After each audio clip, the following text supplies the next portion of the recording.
Hello வணக்கம் friends, welcome back to poobala food spot. இன்றைக்கி நம்ம சேனலில் டிஃப்ரெண்ட்டாக ஒரு ரெசிபி தான் பார்க்க போகிறோம்.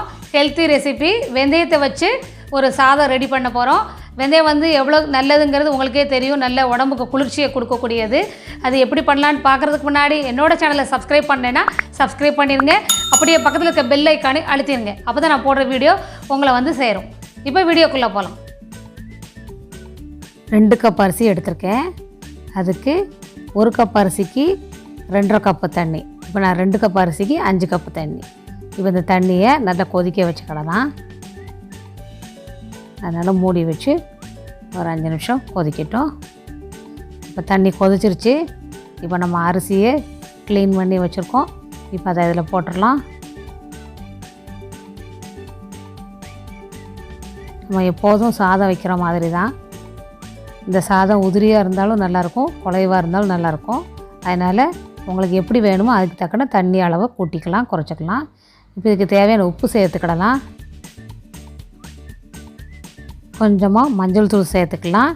இந்த சாதம் கொஞ்சம் எல்லோ கலரில் இருந்தால் பார்க்குறதுக்கு நல்லாயிருக்கும், அதுக்காக கொஞ்சம் சேர்த்துருக்கேன். இப்போ இது நல்லா கொஞ்சம் வேகட்டும். அதனால் நம்ம மூடி வச்சு வேக விட்டுடலாம். சாதம் வேகிறதுக்குள்ளே ஒரு பேன் எடுத்து வச்சு 1 டேபிள் ஸ்பூன் வெந்தயம், 1 டேபிள் ஸ்பூன் ஜீரகம், இது ரெண்டையும் ட்ரையாக ரோஸ்ட் பண்ணி எடுத்துக்கிடுவோம். இந்த மாதிரி வறுத்து சேர்க்கும்போது நல்ல வாசனை கொடுக்கும். இப்போ நல்லா வெடிக்க ஆரம்பிச்சிருச்சு.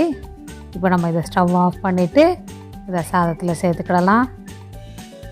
இப்போ வந்து சாதம் 50% வெந்திருக்கு. இப்போ இந்த ஸ்டேஜில் நம்ம இப்போ ஃப்ரை பண்ண வெந்தயத்தையும் ஜீரகத்தையும் சேர்க்கலாம். வெந்தயம் சேர்த்தா நம்ம கொஞ்சம் கசப்பு தன்மை கொடுக்குமேன்னு பயப்பட வேண்டாம். அதுக்கு நம்ம அந்த மாதிரி தேங்காய், 1 மூடி தேங்காவை துருவி சேர்த்துக்கிடலாம். அப்புறம் கொஞ்சமாக கருவேப்பிலை பச்சையாகவே சேர்த்துக்கோங்க. இது எல்லாத்தையும் நல்லா கிளறி விட்டுட்டு ஒரு 5 நிமிஷம் திரும்பி வேக விடலாம். பார்க்குறதுக்கு பொங்கல் மாதிரி இருக்குல்ல, நல்ல டிஃப்ரெண்ட்டான ரெசிபி, நல்ல குளிர்ச்சியை தரும். அதனால் சம்மர்லெலாம் செஞ்சு சாப்பிடலாம். டயபெட்டிஸ் பேஷண்ட்டுக்கும் இது ஒரு நல்ல ரெசிபி. இப்போ நம்ம மூடி வச்சு 5 நிமிஷம் வேக விடுவோம். இப்போ சாதம் ரெடி. இப்போ இதை வந்து நம்ம பவுலுக்கு மாற்றிடுவோம். இப்போ இதை பிளேட்டில் சர்வ் பண்ணிடலாம்.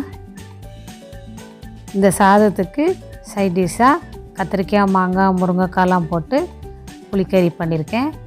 இப்போ அதையும் சைடில் வச்சாச்சு.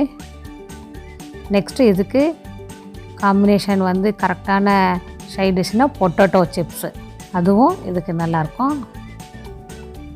இந்த காம்பினேஷனில் செஞ்சு பாருங்கள். அட்டகாசமான வெந்தய சாதம் ரெடி. வெந்தய சாதம் எப்படி பண்ணேன்னு பார்த்தீங்க இல்லையா? நல்ல சூப்பராக வந்திருக்கு. இந்த சாதம் வந்து உதிரியாக செஞ்சாலும் நல்லாயிருக்கும், நல்ல குலைவாக சாப்பிட்டாலும் சூப்பராக இருக்கும். இதுக்கு சைட் டிஷ்ஷாக வந்து ஏதாவது ஒரு புளிப்பான சைட் டிஷ்ஷு, கத்திரிக்காய், மாங்காய், முருங்கைக்காய் போட்ட ஒரு புளிக்கறி, எக்கு புளிக்கறி, இந்த மாதிரி ஏதாவது புளிப்பாக சைட் டிஷ் வச்சு சாப்பிட்டா செம்மையாக இருக்கும். நீங்களும் கண்டிப்பாக செய்வீங்கன்னு நினைக்கிறேன். செஞ்சு பார்த்துட்டு எப்படி வந்துச்சுங்கிறத கமெண்ட் பாக்ஸில் சொல்லுங்கள். இந்த வீடியோ பிடிச்சிருந்தால் லைக் பண்ணுங்கள், ரொம்ப பிடிச்சிருந்தால் உங்கள் ஃப்ரெண்ட்ஸுக்கு ஷேர் பண்ணுங்கள். மறக்காமல் என்னோடய சேனலை சப்ஸ்கிரைப் பண்ணிடுங்க. இந்த வீடியோ பார்த்ததுக்கு நன்றி.